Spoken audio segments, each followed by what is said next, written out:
During the Cold War, the Royal Netherlands Navy specialized in blue water operations in the North Sea, the Channel and the western approaches. Key areas assigned to them included mine warfare and barrier submarine operations using diesel-electric submarines. As with other navies since the end of the Cold War, there's now been a shift in emphasis. The Dutch Navy has two tasks. We still think about defense, if it's necessary to defend the country or the interests of the state. And the second thing is to operate in peacekeeping, peace enforcing operation in United Nations framework. Now there's no longer one obvious potential enemy. This means looking further away for new roles and missions. And the Dutch Navy has been reorganized with crisis management as the main objective. This can range from humanitarian aid to the use of force to restore peace. And they recognize this is something which calls for support from partners. We have no idea that we can do large jobs ourselves. So therefore, we look for a partner in whatever we do. To support this role, the Navy has two squadrons of Lynx helicopters. One squadron, based on frigates, has the job of tracking down and destroying submarines with torpedoes. During the Cold War, we were not only operating in the North Sea, but what I always say, the Dutch Navy is operating worldwide, but not on every sea together. So yes, the emphasis has changed from more blue water to shallow water, brown water, which is only a slight change of aspect in our Navy, because as a country very close to shallow waters, we were used to operate in shallow waters. But with our partners now, we spend more time, say, seeing the coastline than we have ever done. In those shallow waters, a vital job is to maintain shipping lines by clearing mines and other explosives left over from other wars. It's estimated that there are still approximately about 100,000 of these explosive objects from the world wars on the seabed nowadays in the North Sea. As many as that? As many as that, about 100,000. Recently, some torpedo heads were discovered in the approach to Rotterdam, and we have to dispose of them. To make mine hunting operations more efficient during wartime, we constantly survey the war routes. Objects on the sea bottom are looked at, rocks, toxic waste barrels, containers containing narcotics. You can encounter them on the seabed. Their position is fixed. We store them in a computer. The information is held on the mine warfare data center. And in times of tension, new objects on the seabed can efficiently be found. It's an unglamorous job. All the things are beneath the surface. But with our equipment we can find them, and that will make the job more or less glamorous, I think. With the trend towards increased cooperation within Europe, the command systems and practices of the NATO navies come closer together all the time, particularly with the Dutch and the British. This process recognizes what is happening in the Adriatic, where international forces combine and cooperate under United Nations and NATO commanders drawn from a number of different countries. The Dutch are well aware that at the request of the United Nations, they could be used in other crisis management operations anywhere in the world, and that for this, they need a full range of maritime facilities.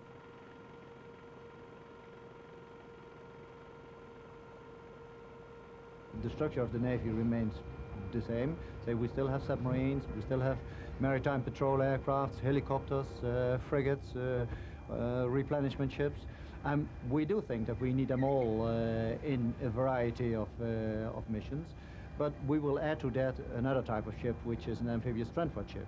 And you might say there, in essence, comes in our new role.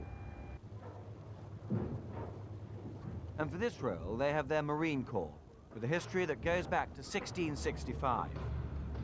If the United Nations asks for them, 300 Marines can be in action within 24 hours, with another 300 ready within 5 days. They participate in 2 NATO immediate landing forces, the Allied Command Europe Mobile Force and the long-established UK-Netherlands Landing Force. The primary role is basically our national commitment within NATO. And within NATO, we are organized and combined with the United Kingdom in the United Kingdom Netherlands Amphibious Force. And the United Kingdom Amphibious Netherlands Force is one of the prime amphibious forces of NATO.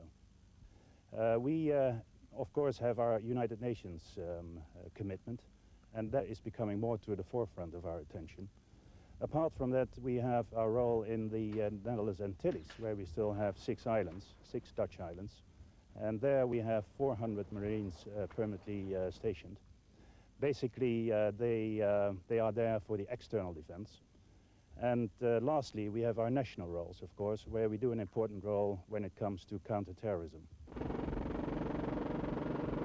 One request often made by the United Nations is for blockades at sea to stop strategic materials reaching certain countries, an operation in which the Dutch Marines are well practiced.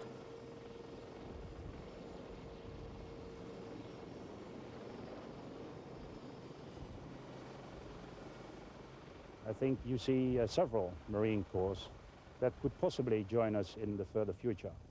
I think about Italy. They have Marines, Spain, Portugal, Greece, Turkey, and those sort of countries around the Mediterranean. We do see already a combined amphibious force Mediterranean having been established a year ago.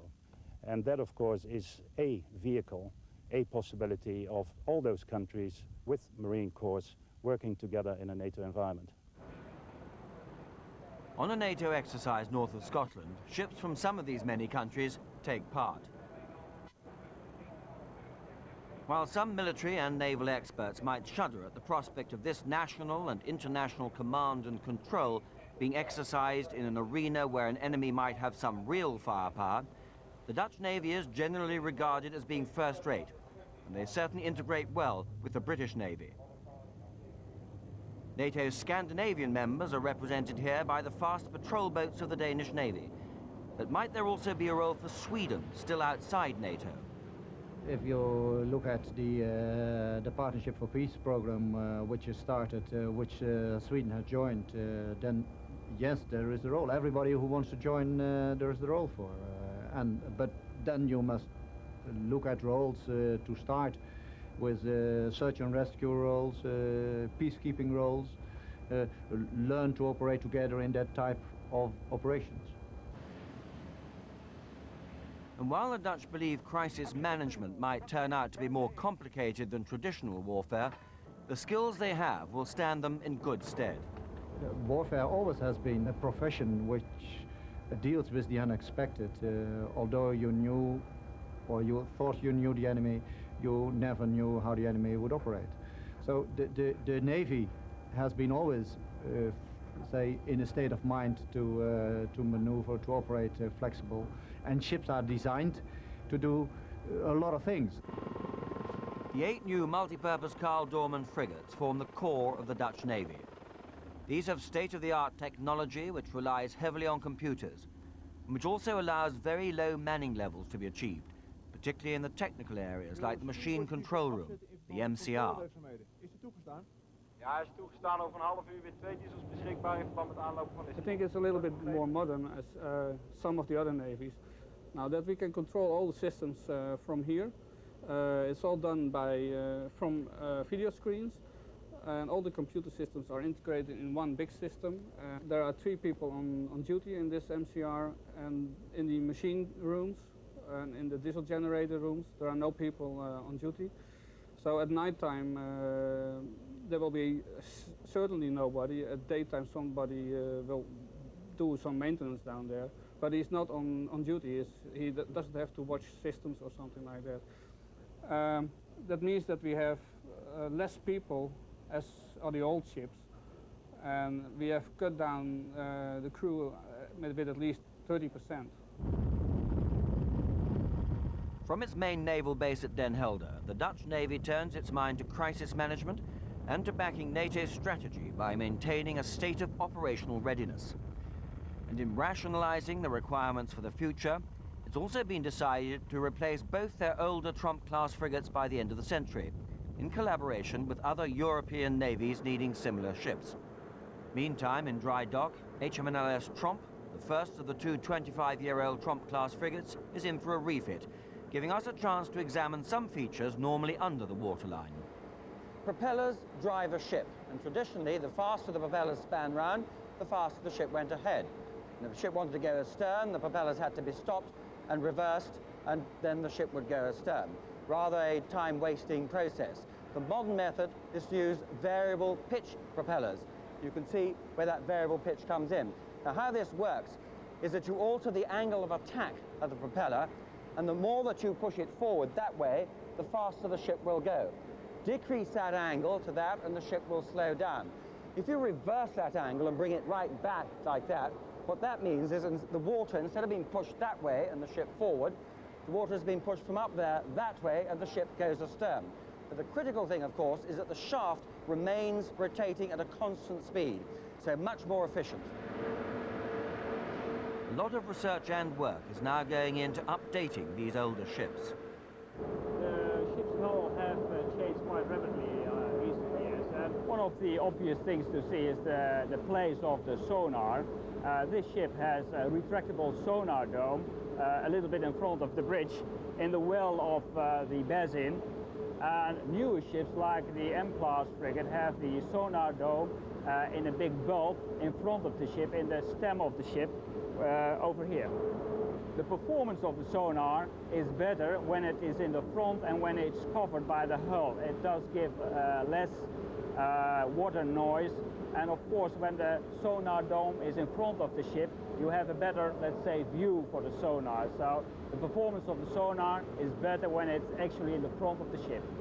And what about other changes? I mean, are you trying to reduce what you call noise from ships? Well, there are a lot of small things on board of a ship to reduce the noise levels on board. Of course, noise should be reduced as much as possible to avoid the ship being picked up by a submarine. And it's a combination of ship's hull design and all kind of new devices to have more noise-reducing supports for your diesel engines, which produce a lot of noise, and your gas turbines. So it's a combination of support systems and ship's hull design. The Dutch have strong feelings about protecting their sea lanes, through which 2/3 of the raw material for their industry arrives. Operating areas are now increasingly located in waters close to land, and this has placed new demands on personnel and equipment. Off Portugal, Dutch frigates exercise in hunting down an enemy submarine.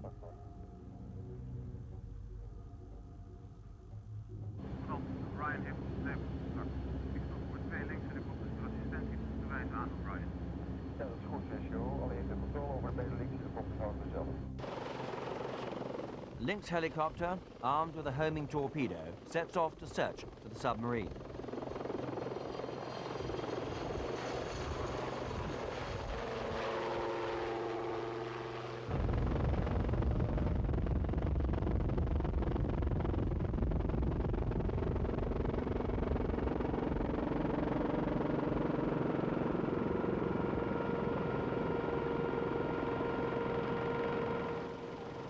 Dipping sonar is lowered into the water.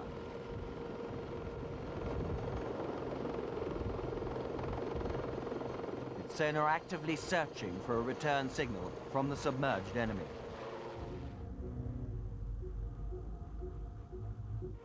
Two frigates, alerted by a patrolling Orion long-range maritime aircraft, set off in pursuit. Echo bij 340, afstand 7500 yards. This is Papa Alpha, Delta Foxtrot, standby, radar effect, close, positive control. And 2 hours to go. Deployment east of the target, independent, confirm visual. Visual. Roger. And vector starboard 340. 10, standby to drop. Drop now. Now. Now.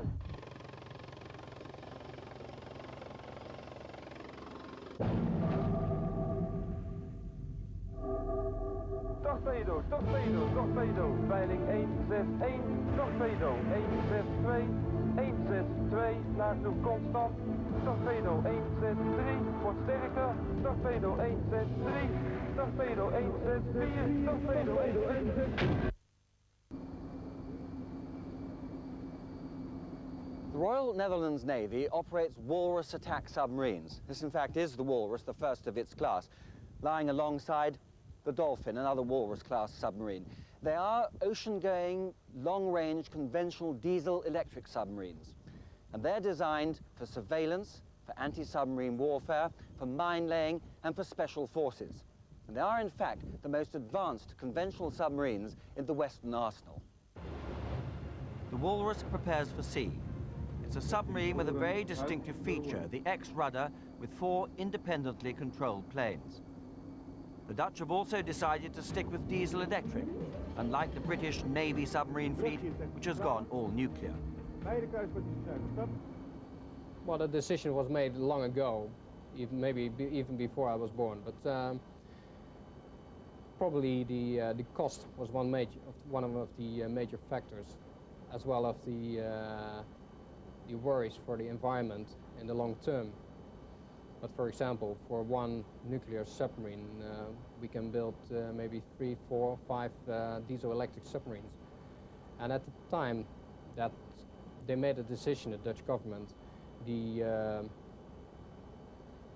had a large conventional submarine service, so it was a logical step to keep it that way for a small country like us.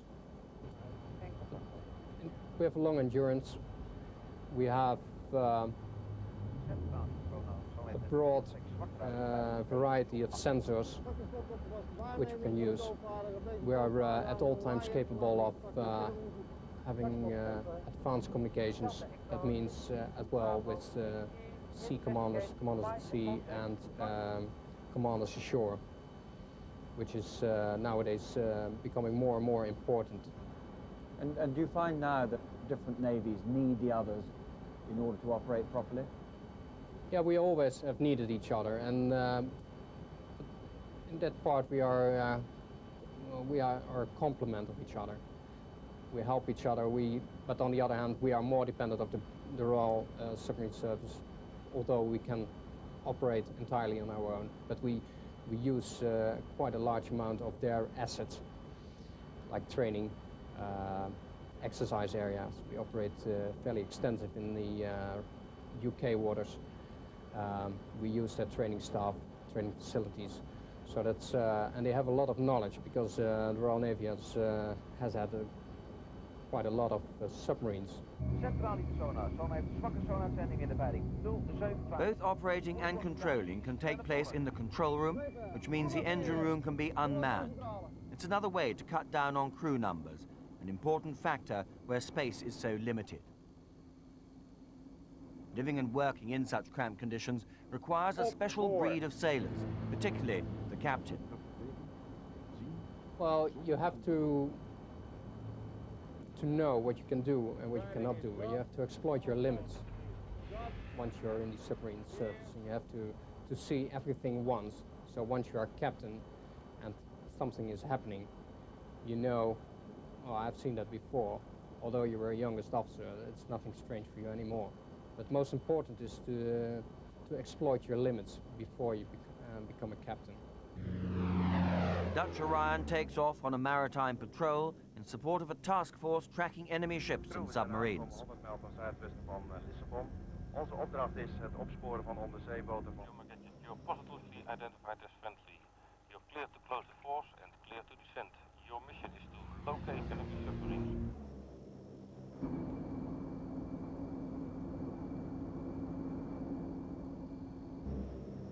Patrolling overhead, the Orion prepares to drop a sonar buoy. Locating 101, pass up height 3, position 250, Hotel Romeo Papa 8, designated 720. It's one of a number it will drop in a pattern. Each has a separate frequency, and picking up noise from a submarine, it sends this information back to the aircraft. Here, operators can dial up the frequency and listen to an individual buoy, or indeed any number of them, at the same time. On the basis of that information, the decision to attack or to follow can be taken. There have been a lot of changes since the end of the Cold War, but how do the Dutch Navy see their way ahead into the next century? Well, I think the main shift, or at least I would like to call it the way to continue, to build on mobility.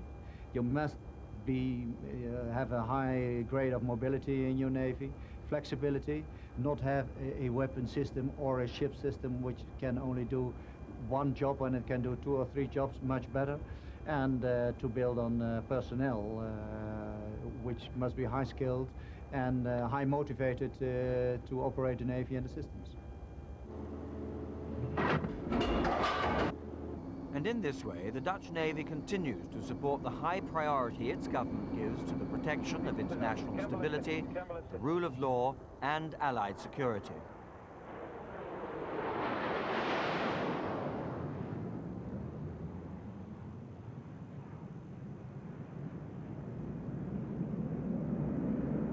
Remind the phrase I learned at school. Military men always prepare for the last war and not for the next war. So we must always say that yes, we learn lessons, but we mustn't be too strict that the next campaign will be the same. Let's say, for example, the Falklands brought us lessons about firefighting, designing of ships against fires. The Gulf War, logistics, I would say, and flexibility. Flexibility very much. You design ships and then your next campaign is different, or at least a bit different than you thought. And then you must be flexible enough and have enough capabilities in your ships to do just the other thing. The Dutch believe that the end of open East-West hostility has not necessarily led to a safer world. Indeed, they believe that as the direct influence of the superpowers has declined, so the worldwide risk from small local conflicts has grown. All this, they feel, threatens international law and the interests of the Netherlands. That's why the Royal Netherlands Navy has changed course and made their main objective crisis management.